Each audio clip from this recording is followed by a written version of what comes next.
নমস্কার বন্ধুরা, সন্দীপ গাঙ্গুলি ইউটিউব চ্যানেলে আপনার সবাইকে স্বাগত জানাই।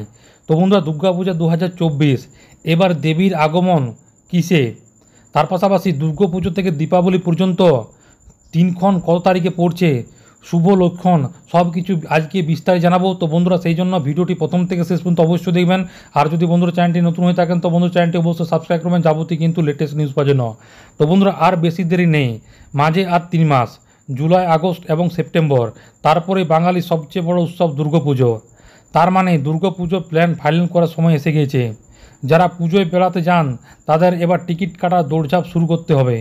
বড় পুজো প্যান্ডেলগুলির থিম ফাইনাল করে ফেলেছে, তলে তলে কাজ শুরু হয়ে গেছে, ঘন ঘন বৈঠক করছেন পুজো উদ্যোক্তারা। খুঁটি পুজো কবে তাও দিনক্ষণ চূড়ান্ত। তো চলুন দেখে নেওয়া যাক চলতি বছরে অর্থাৎ 2024 সালে মহালয়া থেকে ভাইফোঁটার দিনক্ষণ। তো প্রথমেই বলে নেওয়া যাক, এবার দুর্গাপুজো এগিয়ে এসছে অনেকটাই। এবার পুজো অক্টোবরের শুরুতেই, ফলে বাতাসে হিমের পরশ আশা না করাই ভালো। তার উপর বৃষ্টির পুজোর আনন্দ জল ঢালতে পারে। তবে বেশ কয়েক বছর ধরে দেখা যাচ্ছে বিশ্বকর্মা পুজোর সময় ভারী বর্ষণ হয়, তার জেরে প্লাবিত হয় বেশ কিছু এলাকা। এবার কি তবে বন্যার পরেই মা দুর্গার আগমন ঘটবে? তা না হলে মঙ্গল। তবে প্যান্ডেল হপিয়ে ঘেমে নেওয়া 100 হতেই পারে। তার পাশাপাশি গরম তো থাকবেই, সেখানে কিন্তু বর্ষাকাল পেরিয়ে কিন্তু শরৎকাল আসছে। তার পাশাপাশি 2024 সালে মহালয়া পড়ছে কিন্তু 2রা অক্টোবর, সেদিন কিন্তু পড়ছে বুধবার। পিতৃপক্ষের অবসান হয়ে এদিন দেবীপক্ষের সূচনা হবে। পরের দিন 3রা অক্টোবর দেবীপক্ষের প্রতিপদ তিথি। শারদীয়া নবরাত্রি যারা পালন করেন তাদের এদিন থেকে পুজো শুরু হয়ে যায়। দুর্গাপুজো মহাপঞ্চমী পড়ছে কিন্তু 8ই অক্টোবর, সেদিন কিন্তু মঙ্গলবার। তার পাশাপাশি মহাষষ্ঠী পড়ছে 9ই অক্টোবর, সেদিন কিন্তু বুধবার। মহাসপ্তমী পড়ছে 10ই অক্টোবর, সেদিন কিন্তু বৃহস্পতিবার।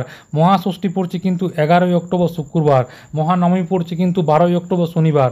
দশমী পড়ছে কিন্তু 13ই অক্টোবর রবিবার। মহাসপ্তমী বৃহস্পতিবার পড়ায় এবার দেবীর আগমন হবে দোলা বা পালকিতে। শাস্ত্র অনুসারে দোলং মকরং ভবেত, অর্থাৎ মহামারী, ভূমিকম্প, খরা, যুদ্ধ, অতিমৃত্যুর লক্ষ্য করা যায়। দোলা বা পালকি দেবীর আগমন হলে সূচিত হয় ভয়ঙ্কর মহামারী, যাতে বিপুল প্রাণহানি অনিবার্য। আবার বিজয়া দশমী রবিবার পড়ায় দেবীর আগমন হবে গজে বা হাতিতে। গজ হলো দেবীর উৎকৃষ্টতম বাহন, তাই দেবীর আগমন ও গমন হাতিতে হলে মর্ত্যলোক ভরে ওঠে সুখ শান্তিতে এবং সমৃদ্ধিতে। ভক্তলোকের মনোবাঞ্ছা পূর্ণ হয়, মর্ত্যলোকের বাসিন্দারা পরিশ্রমে সুফল লাভ করেন।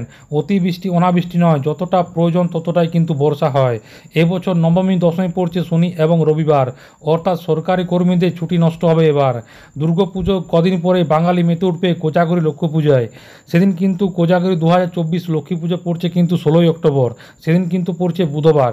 কালী পুজো দীপাবলি পালিত হবে 31শে অক্টোবর বৃহস্পতিবার। তার 3 দিন পরে 3রা নভেম্বর হবে রবিবারে ভাইফোঁটা। পুজোর নির্ঘণ্ট তো জেনে নেওয়া গেল, এবার জমি আনন্দ করার প্ল্যানটা ফাইনাল করে নিন। বাড়ির জন্য দামি কোনো জিনিস কিনবেন সেটাও ঠিক করে নিন।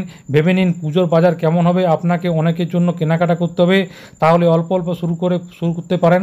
তবে শেষ মুহূর্তে আর ধকল পোয়াতে হবে না। তো বন্ধুরা, আশা করি বুঝতে পারলেন। তো এইটা ছিল ছোট্ট একটি আপডেট। ভিডিওটা ভালো লাগে বন্ধু চ্যানেলটি অবশ্যই সাবস্ক্রাইব করবেন। মনে যদি বন্ধুরা কোনো কোয়েশ্চেন থাকে বন্ধুরা কমেন্ট বক্সে কমেন্ট করতে পারেন, নিশ্চয়ই সাহায্য করার চেষ্টা করবো। পরবর্তীকালে নতুন কোনো ভিডিও দেখা হবে, ততক্ষণ বন্ধুরা সব ভালো থাকবেন, সুস্থ সাবধান থাকবেন। সবাইকে ধন্যবাদ।